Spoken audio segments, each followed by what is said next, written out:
नमस्कार दोस्तों। UP police SI का यह पेपर है जो 13 नवंबर 2021 फर्स्ट शिफ्ट में यह परीक्षा कराई गई थी। तो ये हम लोग जनरल हिंदी का पेपर को हल करेंगे। पहला प्रश्न यहाँ आपको पहला प्रश्न है, अपभ्रंश में कितने स्वर होते हैं? तो यहाँ आपका ऑप्शन सी 8 दिया गया है। 8 कौन कौन से हैं? तो इसमें अ है, आ है, ई है और ऊ है, छोटा बड़ा दोनों, ए है और ओ है। कुल यही 8 वर्ण हैं, 8 वर्ण, जिसमें ए और औ और री शामिल नहीं है। इनमें से कौन सा शब्द पुल्लिंग है? तो ऑप्शन ए यशस्वी जो है पुल्लिंग शब्द है। निर्गुण कवियों में सर्वाधिक शिक्षित इनमें से कौन है? तो ऑप्शन ए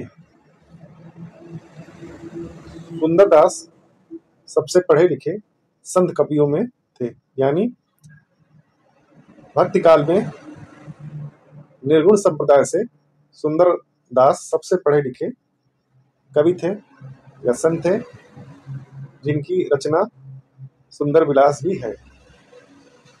दादू दयाल, धर्मदास और मुनुकदास ये भी भक्ति काल के निर्गुण संप्रदाय से संबंधित संत या कवि हैं। इसलिए ऑप्शन ए बिल्कुल सही है, बिल्कुल सबसे शिक्षित संत थे। इनमें से कौन सा शब्द भूगोल का विलोम है? तो भूगोल का विलोम खगोल, ऑप्शन डी होगा। इनमें से कौन सा शब्द अर्क का अनेकार्थी शब्द है? तो ऑप्शन ए इंद्र जो है अनेकार्थी शब्द है।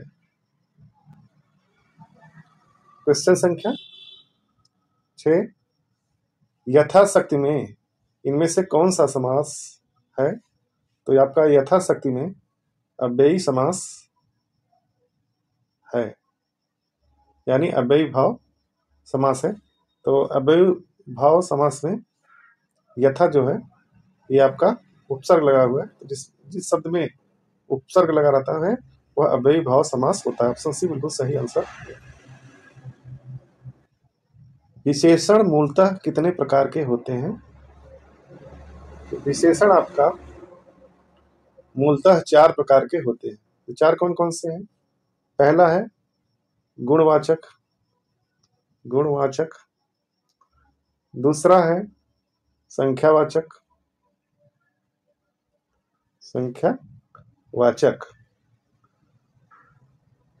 तीसरा आपका है परिणामवाचक और चौथा आपका है सर्वनामिक विशेषण, सर्वनामिक विशेषण, विशेषण।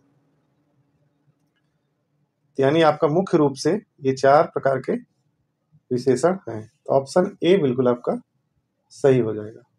अगला सवाल है, पिता के घर पर रहने वाली युवती के लिए इनमें से उपयुक्त शब्द कौन सा है? तो सुभाषिनी आपका बिल्कुल सही आंसर होगा, ऑप्शन बी। अगला सवाल है, इनमें से अधिकरण का बोधक चिन्ह कौन सा है? तो ऑप्शन बी में है, बिल्कुल सही हो। में और पर, में और पर ये अधिकरण कारक का चिन्ह है, यानी ये अधिकरण में और पर जो आपका चिन्ह लगा रहता है वो अधिकरण विभक्ति का चिन्ह है। इनमें से री क्या है? तो आपका री आपका स्वर है, ऑप्शन डी बिल्कुल सही होगा, स्वर। क्वेश्चन संख्या 11, गीता ने पुस्तक पढ़ी इस वाक्य में कौन सा काल है? तो गीता ने पुस्तक पढ़ी ये आपका पूर्ण वर्तमान है। तो ऑप्शन बी सही है। सामान्य वर्तमान काल का उदाहरण होगा जैसे वह देखता है, वह देखता है। और तत्कालिक में, तात्कालिक वर्तमान, वह पढ़ रहा है, वह पढ़ रहा है। ये आपका तात्कालिक वर्तमान का उदाहरण है। अपूर्ण वर्तमान ये गलत, मतलब वर्तमान काल में ये नहीं है अपूर्ण वर्तमान, इसलिए आपका ऑप्शन बी बिल्कुल सही आंसर होगा। 16 मात्राओं वाला छंद कौन सा है? तो चौपाई आपका 16 मात्राओं का छंद है। ऑप्शन बी बिल्कुल सही है। और दोहा जो है, दोहा का दोहा में 13-11 मात्रा होती है। रोला में 11-13 की मात्रा होती है। और दोहा का उल्टा रोला होता है। और घनाक्षरी में 31 वर्ण होते हैं। तो दोहा और रोला और चौपाई ये आपका मात्रिक छंद है और घनाक्षरी वार्णिक छंद है, इसलिए ऑप्शन बी सही होगा। 16 मात्राओं का छंद चौपाई है। इनमें से कौन सी भाषा का विकास मागधी अपभ्रंश से हुआ है? तो मागधी अपभ्रंश ऑप्शन डी मगही से, यानी मगही का संबंध मागधी अपभ्रंश से है। अवधी और बघेली, अवधी और बघेली ये पूर्वी हिंदी से संबंधित है, पूर्वी हिंदी से संबंधित है। और गढ़वाली ये पहाड़ी हिंदी से संबंधित है। तो ये आपका ऑप्शन डी बिल्कुल सही है, मागधी अपभ्रंश से मगही। इनमें से कौन सा शब्द अग्र का पर्यायवाची नहीं है? तो ऑप्शन सी अमी जो है आपका पर्यायवाची नहीं है अग्र का।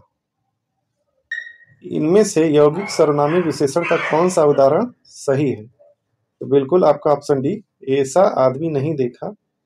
ये यौगिक सर्वनामिक विशेषण, ऐसा आदमी नहीं देखा। तो ऐसा विशेषण होते हैं जो सर्वनाम में प्रत्यय या अन्य कोई शब्द जुड़ करके बनाए जाते हैं। तो ऐसा आदमी नहीं देखा ये आपका यौगिक सर्वनामिक विशेषण है, ऑप्शन डी।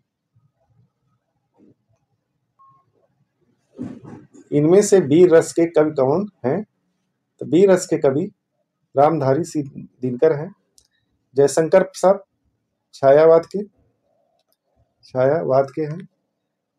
हरिवंश राय बच्चन जो है हालावाद के कवि हुए। सियाराम शरण गुप्त ये भी आपके